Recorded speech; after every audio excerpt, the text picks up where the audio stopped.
Hello, everyone, and welcome to another great episode of the Jason Howell Company Speaker Series Zoominars. My name is Jason Howell, and as always, I am excited to bring some of the people that run in my orbit to all of you, and people all around the world. Today, we've got a fantastic guest for a really important topic. Miss Elysabeth Alfano, who is CEO of Vegtech Invest, is here to speak with us about plant-based innovation, what that means, how impactful it really can be, and maybe a subject that we should get to know a lot more about. We've got questions for her, we've got her bio, we've got so much more. But before we get to all of that, let's just get to know Elysabeth. And so the first question I'm going to ask her is, Elysabeth, how are you doing today? Hi, everyone. It's so great to be with you. I'm great, Jason. I'm great. I'm thrilled to be here. Thanks for having me. Well, I'm glad that we have you today. Now, where are you actually zooming in from today? I split my time between Los Angeles and Chicago. So today I'm in Los Angeles, but it's not always the case. I move around quite a bit. I know you do. You were in the DC area recently. I was in the DC area. I do so much public speaking about plant-based innovation. I was in the DC area. I was in Sun Valley, Idaho for a climate conference. I was at Yale University speaking, Bloomberg Intelligence in New York speaking. I'm all over the map. And now you are, I'm sure, thrilled to be on this very platform.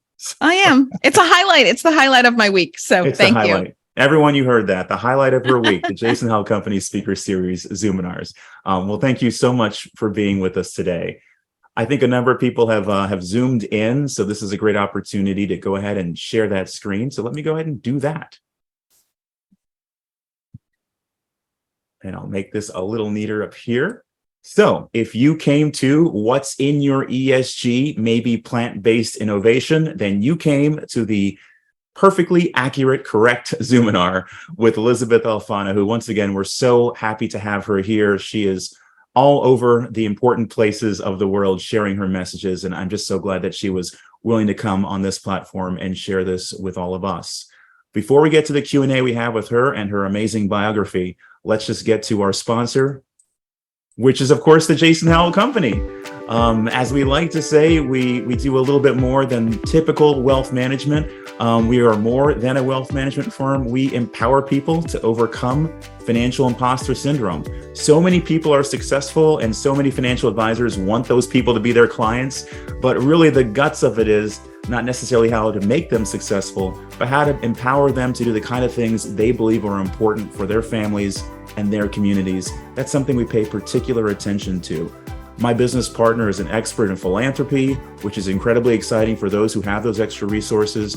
We've studied on sustainable investing. I have personally, which is why we have Elysabeth here to talk with us today. So there's so much to talk about when it comes to general wealth management and also very specific wealth management when it comes to philanthropy and sustainable investing. For more about that, just send an email to jason@jasonhowell.com. And now we can get on to Elysabeth.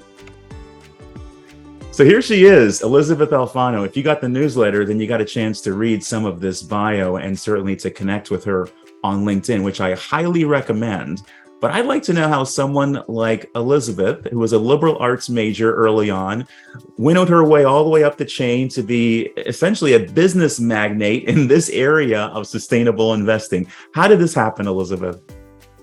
I'm happy to take you through it, Jason. But first of all, I want to say to everyone, I speak to so many registered investment advisors and wealth managers, and you're in such great hands that you have Jason Howell because he's willing to listen to you. And I can't tell you how rare that is. So I'm just so happy to be here. But really, I want you to know you're in a great place because he's willing to educate you about so many different things so that you can be empowered, and you have a great listener in him so that he knows exactly what you want. So that is rare. And I'm just happy for you that you have that. Okay, my long career. Well, there are some benefits to being in your 50s, not a whole heck of a lot, but there are some. And that is that you've got worlds of experience under your belt.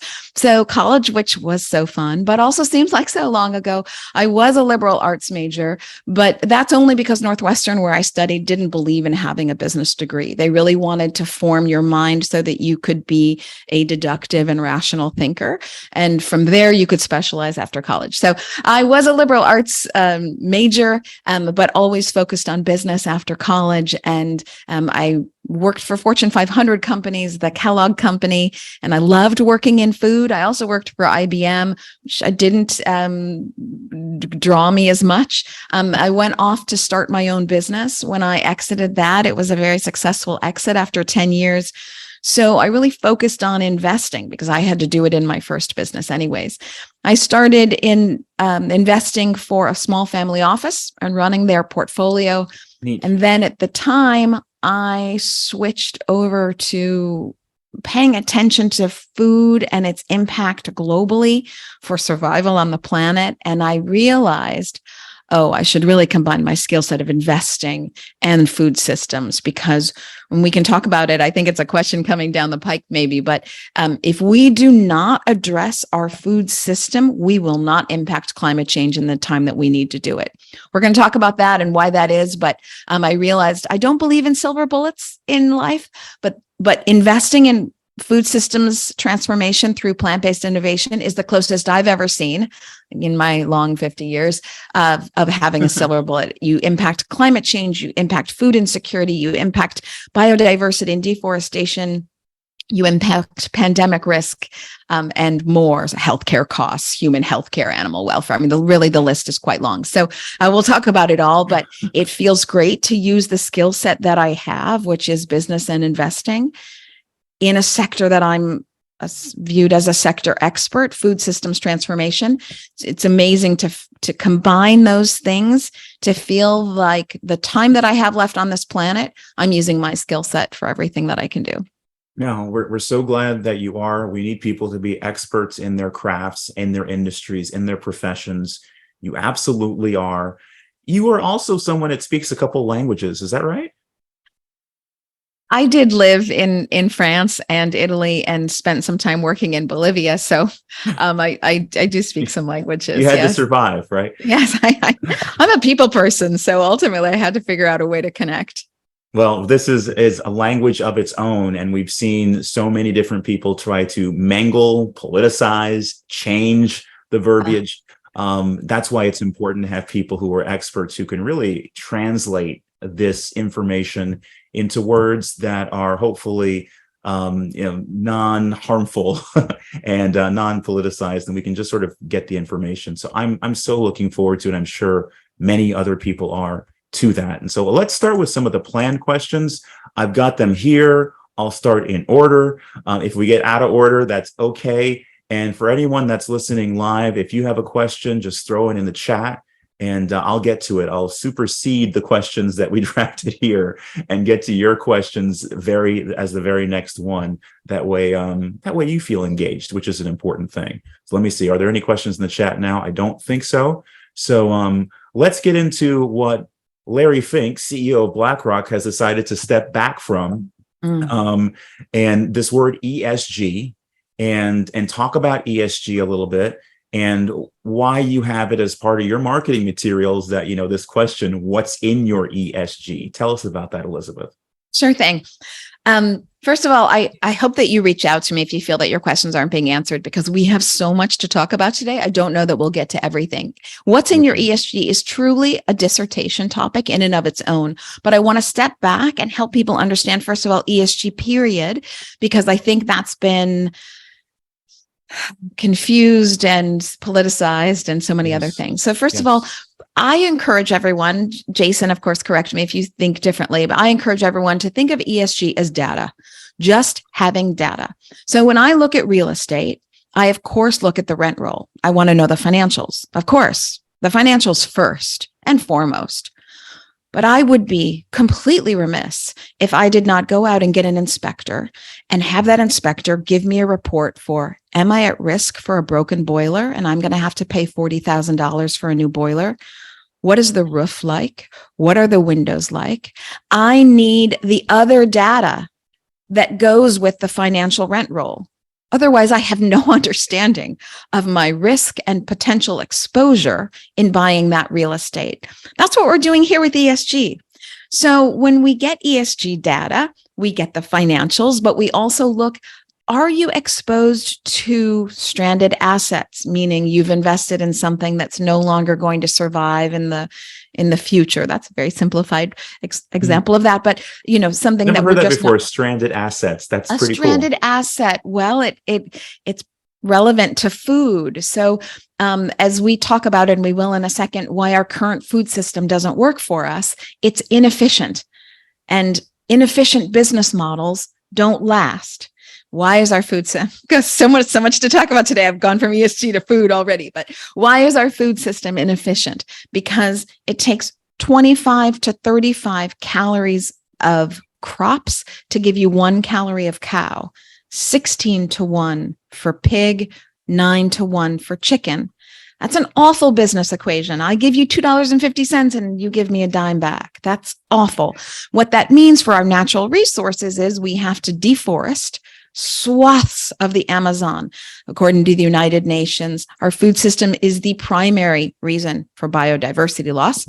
41% of our tropical deforestation is because of animal factories. So we cut down huge swaths of the lungs of the planet to grow crops that have fiber and protein. Do we give that food to people? No, we give it to animals, and they need land and water and time. Enormous defecation, because there's 80 billion animals for 8 billion people. Where do they go to the bathroom? Our land and water. Okay, that's another subject.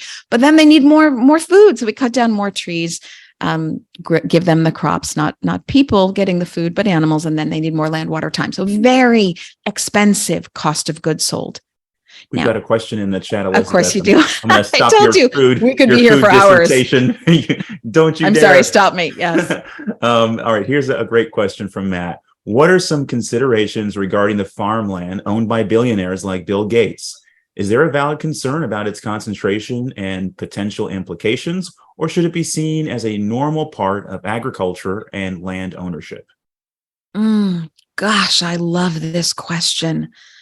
And just for anybody watching, if you watch it like 3 months from now, had no idea these questions are coming. So let me answer it to the best of my ability, and then let's connect later if you feel like it's not enough. I personally, finance is numbers, of course, but it's also human interest. So I'll lead with my personal response. I am not worried about Bill Gates as an individual in the world. When I look at the portfolio of the human being, I see more good than I see bad. It's a conversation we can have together. Maybe you see it differently.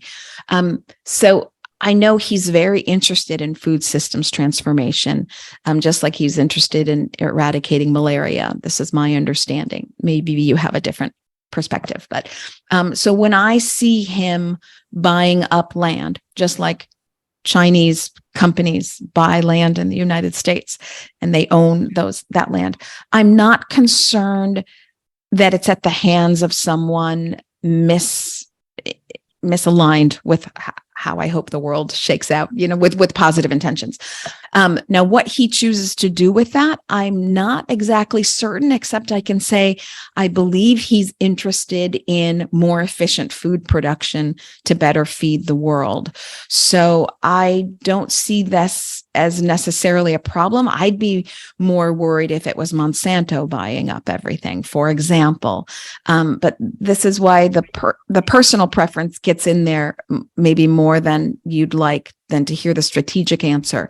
I think ultimately someone who realizes that the food system is broken and who buys land, I'm deducing, is interested in using that land to be more efficient. If I could sum up our enormous conversation, both ESG and food today, I would say efficiency is the thing to remember, because this is what business does really well. It takes something and makes it efficient at scale. And that's how you have real wealth creation. We're so much to talk about, but we're not going to bring down the debt because. Thank you. That's helpful. Okay, I'll let you go. Well, and I want to jump back to something you said earlier about ESG as a definition at the very beginning of this, and how you use it as data. And that's a really nice, succinct word to use. We use it as analysis. So it's kind of the other side of the coin, right? You're going to analyze your data. Very similar. And most people don't know that, there are 5 different ways to apply sustainable investing. And I won't go through all 5 today, but one of them is ESG integration. And so that's different from what we're hearing in media circles, from politicians. This is the idea that you're going to use just like you said, data, and apply it to your hard technical skills of investment analysis. Yes. That's what we do at the Jason Howell Company. I think we do it well. I think we're always tweaking what that looks like. We use really good tools, and that makes it, I think, more palpable for people who are a little concerned. And let's just say it, they're concerned about performance, and as well as they should be, right? Exactly. As they should be. And so we're looking at those areas, of course, table stakes. Of course, we're looking at that, and then we're applying more data for what we consider long-term performance. And so I wanted to get that out.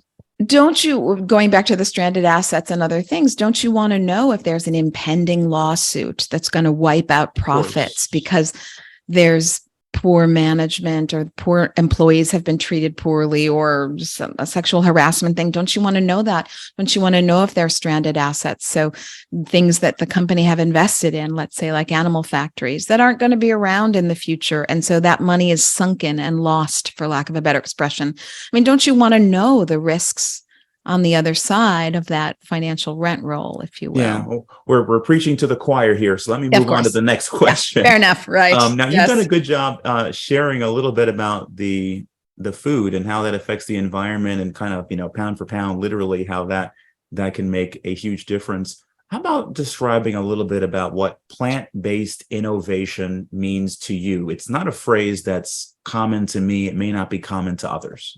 It's tricky business because what we really wanted to capture was the innovation. This is a great follow-up question to ESG. So if you think of ESG is having data and you might screen out according to data, you might say, oh, there's a risk over here with this company. There's a risk over here.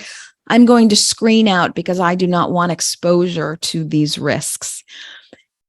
Plant-based innovation is a screen in. Of course, it's a screen out first. You don't want exposure to the risks of climate change, stranded assets, deforestation, biodiversity loss, pandemic risk. But if you're going to have a systems transformation, you need to create a solution. You need to create an opportunity to leave one thing and go towards another. So that's the innovation part. So plant-based innovation are those companies that are actively innovating to replace inefficient food systems with efficient and sustainable food systems. So plant-based innovation would be the following. It would be plant-based foods and the innovation therein up and down the supply chain. It would also be precision fermentation, biomass fermentation. Let's talk about that because it might sound very tech, but it's not really that different than growing yeast for bread. So we can talk about what those food technologies are if you'd like. But for fermentation, then we talk about cultivated meat. You might have seen that just this week, 2 American companies, Upside Foods and Good Meat, have been approved by the USDA. That comes after the approval from the FDA to sell their cultivated meat in the United States. That's meat grown from cells. Unfortunately, America was not first. Singapore was first, with Israel also being second there, offering not for sale, but samples available. So we were sort of almost third in line there, which we don't want to see from a national security standpoint, right? You want innovation out in front. So this is why we invest in these companies that are innovating to replace inefficient products with efficient products to address climate change, deforestation, biodiversity loss. Elizabeth, a couple things, and these are relatively big topics, and so forgive me.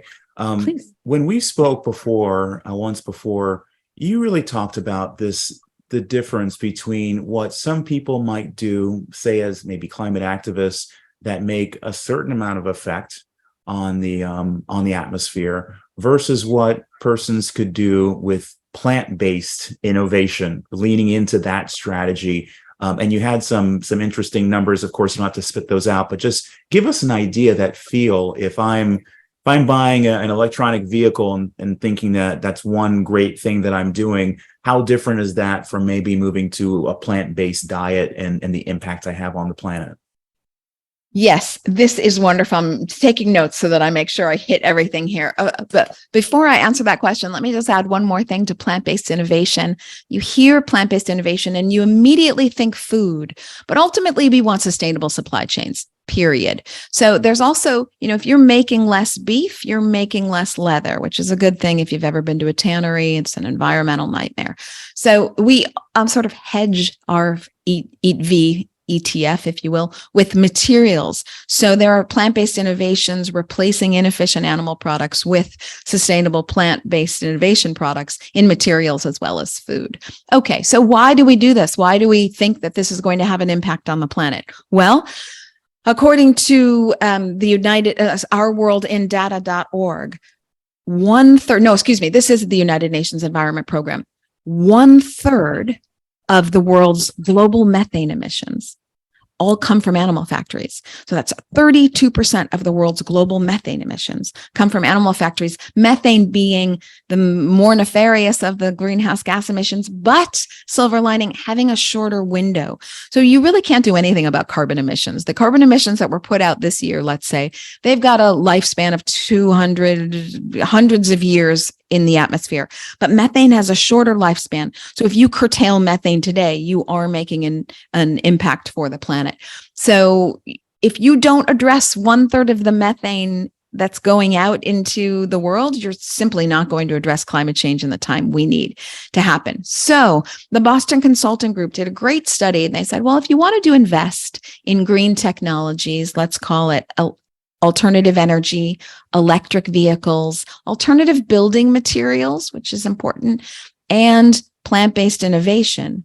It would be plant-based innovation that was 4 times to 40 times more impactful at reducing greenhouse gas emissions than the other green technologies. I just want to underscore that 4 times to 40 times more impactful than the others.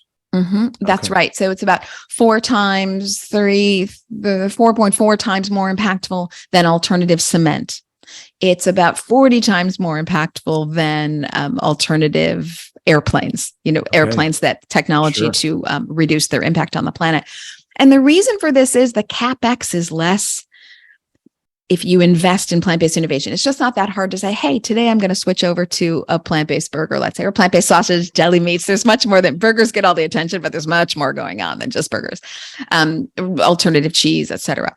That's just not that hard to do. I'll pay 99 cents more. I'll just grab this thing over here in the grocery store. Let's go. And the CapEx isn't that hard from a supply chain standpoint, because you already do have companies out there that are, for example, our insulin for diabetics. That's all done through precision fermentation. We have these technologies now.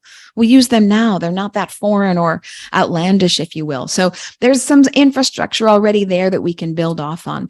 Whereas if you think of just from a human standpoint, how many people are going to rip off their roof, pay for solar panels, put their house under construction?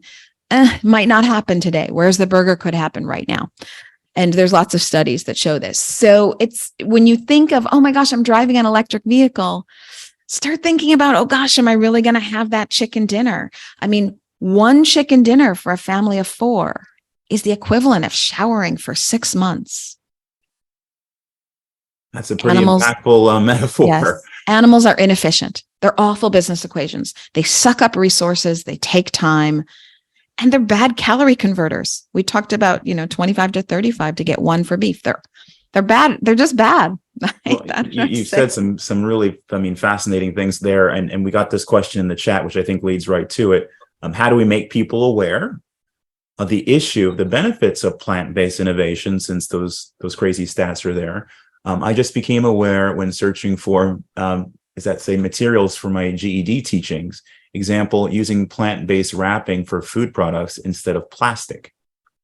Yes. How do we make people more aware, besides having you on every single webinar that's available? It feels like that sometimes. Oh my gosh.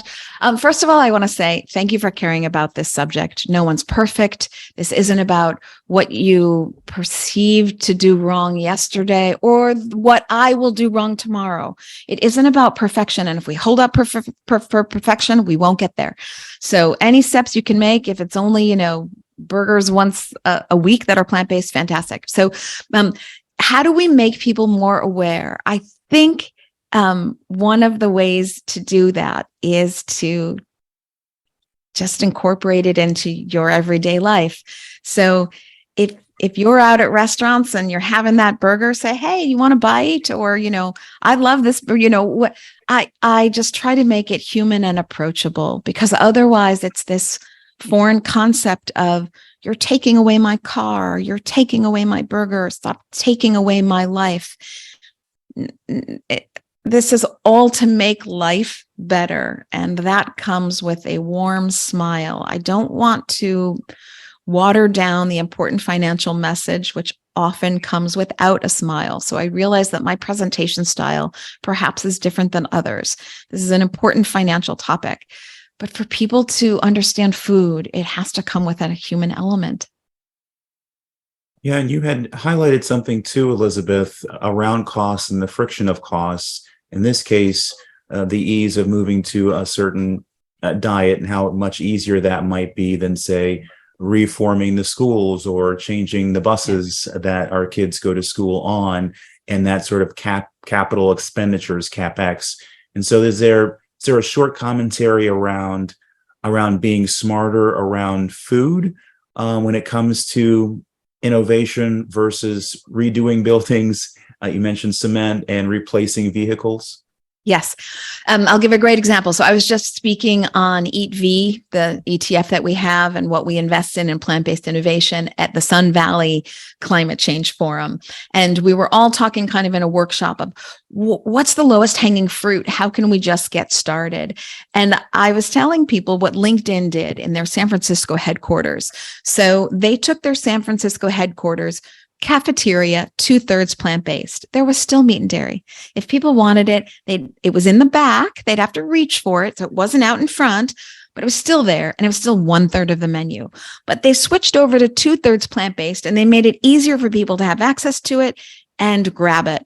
And what happened was, in 1 month's time, with almost no CapEx spending. In fact, there's some savings because they're not getting expensive meat. They're working with beans and rice and, sweet Thai basil and making things really, spicy and tasty. And so it's actually costing less. In 1 month's time, with almost no CapEx, very little training of the staff because nothing really changed.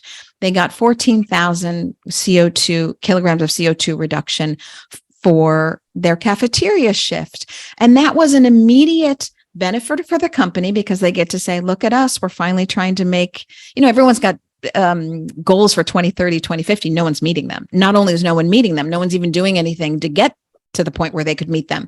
So here the department gets to turn into their bosses. Hey, look at us. We've got, emissions reduction. So, we're doing our part.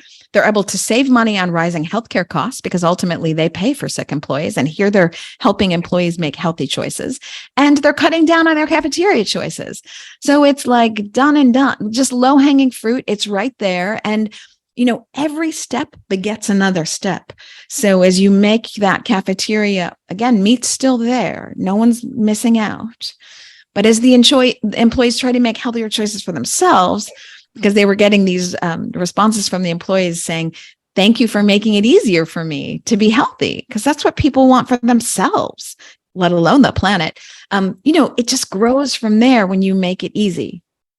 Let me ask this question that is on our list related to a question in the chat, and it is about Eat V.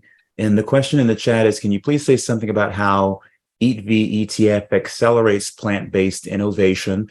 We know it's a young fund, and we know we can advocate for a specific investment here online in a public forum, but maybe you could just describe it to us and let us know, what the tenets of this particular investment are so that people can make their own decisions. Mm-hmm. Thanks for that question. Yes. So I'll just map out what we do, sort of the general understanding of Eat V. So we look at these companies around the globe. So it's an international ETF that are innovating to replace inefficient systems with more efficient and sustainable food systems. And that's based on plant-based innovation because that's the most efficient way to switch over the food supply system and have an impact at reducing climate change. So we have 35 plus companies from around the globe, anywhere in the supply chain. So that can be at the very beginning, like ag tech. That can be the innovation and technology companies working on fermentation and cultivated meat. That can be the ingredient companies. That can be the flavor texture companies. And that can be the consumer packaged goods at the end of the line in food and in materials. So these companies that we screen for out for the ESG, and that we don't want an exposure to, let's say, animal factories, CAFO. We screen out for legacy, old-fashioned food systems like meat and dairy. We screen in for these companies innovating to make change for better. And then we look at their financials and we look at their liquidity and their volume and their EBITDA growth and their revenue growth and financially strong companies. So that's how we put it together. And what we like to see is we're diversified across all the supply chain. That's really where the value is, by the way. The real growth and wealth growth is in the value chain, the supply chain. So we like to see diversification against the supply chain, diversification against food and materials, diversification against global companies, and we shake out to be almost a third, small cap, mid cap, large cap diversification. So how do we impact for change? Because we are an impact investment as well as an ESG screen out. We impact invest with innovation. We're driving capital to those companies that are innovating to replace inefficient animal systems and old food legacy systems. So it's driving that capital to them that encourages more innovation. And again, you do one step and it grows from there. So it's like that LinkedIn cafeteria. They make that change and then they grow out their plant-based sections. We drive capital to these companies that are innovating for real change. And that's how we have societal impact as well as, we hope, no one knows the future, financial growth. Thank you, Elizabeth. And there's one more question in the chat. It's probably all we have time for, but thankfully it links to the final question we have on our list. And it is, how do we teach it with marketing? The products are readily available in the supermarket, but how do we give that knowledge to the consumers? I am just learning about these products by working at the supermarket, ice cream, chocolate, pizza. And this speaks to this last question we have, which is, we are here now. We're always here now. How do we bend the curve on some of the education and marketing as our question has been pointed out? I'm going to answer this in two ways, if I can. Please. So I'll tell you, Jason Howell is a big part of this equation. And the reason is I encourage everyone to divorce your life, if you can, your financial portfolio as well, from politics, because it's a completely different agenda. So what you see in the media about anti-ESG or, that it doesn't have your best interests in mind. So for you personally, individually, the best thing you can do is educate yourself. And then working with someone like Jason, who's willing to listen to you and hear your needs and desires moving forward, then with that education between the two of you, you make the best decisions for you. Please don't weigh out politicians. That would be my, 2 cents there. As we, no one has money like the meat and dairy lobbies. If you're seeing anti-plant-based campaigns, it's because they're up there with the anti-ESG campaigns. These are well-funded, oiled political machines. That said, grassroots education, like what we're doing today, really matters. Living your best life, people see that. Staying healthy by switching out. We didn't even talk about the health profile of meat versus the health profile of plant-based meat. Worlds better. Worlds away better. So, as you make these healthy choices for yourself, healthier, obviously a plant-based burger isn't a carrot. We can talk about this on another show where you can come find me. We can talk about the nutritional profiles, but you're making healthier choices for yourself and you're living that best life and you're making that footprint that you can for the planet. We didn't even talk about it here, but our Eat V is certified carbon neutral without buying credits, because we're not making the emissions to begin with, so we don't have to buy the credits. If I have time, I'll bring up one JPEG that shows the global temperature warming potential of Eat V, our ETF, versus the S&P 500 index. It's remarkable how when you're not invested in old legacy systems, the positive global warming temperature potential that we have. All this is to say, live your best life. I don't want to be too esoteric. This is a financial conversation, but when you don't have big, deep pockets like lobbyists, you live your grassroots life and you show the way you're living every day, and people see it, particularly those who are healthy. They take notice. Wow, that person's healthy. I'm not. They see it. I bet they do see it. Well, I think people have a great opportunity to come and find you. If you hadn't noticed, folks, I put her email address right here, Elysabeth at vegtechinvest.com. Please reach out to her because, as you can hear, she's a wealth of knowledge and someone that put you on the right playing field if you ever get into a little bit of a debate. I'm going to stop the share. So brace for big faces. Okay, here we go. Hi, everyone. And Elizabeth, it's almost been overwhelming in how informational, if that's a word, how educational it's been talking with you today. And I think you started touching on it there towards the end. How can we walk away from this conversation beyond maybe just looking at investments? And as you said, and I said, we can advocate for a particular investment here online. But beyond that, how can we in our daily lives be part of the mission that you're speaking to, which is that plant-based innovation? I think from a global standpoint, we all seek to be healthy, healthy, financially healthy, our body healthy, our planet healthy, and certainly healthy for our families, particularly if we have little kids or kids. So anything you can do to make yourself financially healthy and have that grow in a great way, to make yourself physically healthy, to make your mind healthy, education, these things that you do for yourself, I believe they radiate out. So if you're not working in the industry like I am and you don't have big budgets for, huge media campaigns, I think start with yourself and grow from there. And it's a great way to move through the world, let alone educate others. To thine own self be true, right, Elizabeth? We start there. Gosh, well, thank you so much once again for being a part of our mind share today and getting us a little healthier just by listening to you. Elysabeth Alfano, CEO of Vegtech Invest. Thank you for being here today. My pleasure. I love having you. And if you guys want me to do this again, there's so much to talk about. And of course, if you have questions, come find me. You have my email, elizabeth@vegtechinvest.com. And if you want information about EatV, you can go to eatvetf.com. It's going to answer a lot of questions there as well. Perfect. Thank you so much. And with that, we yield the balance of everyone's time. Bye for now. Bye. Thank you. Bye. Thanks.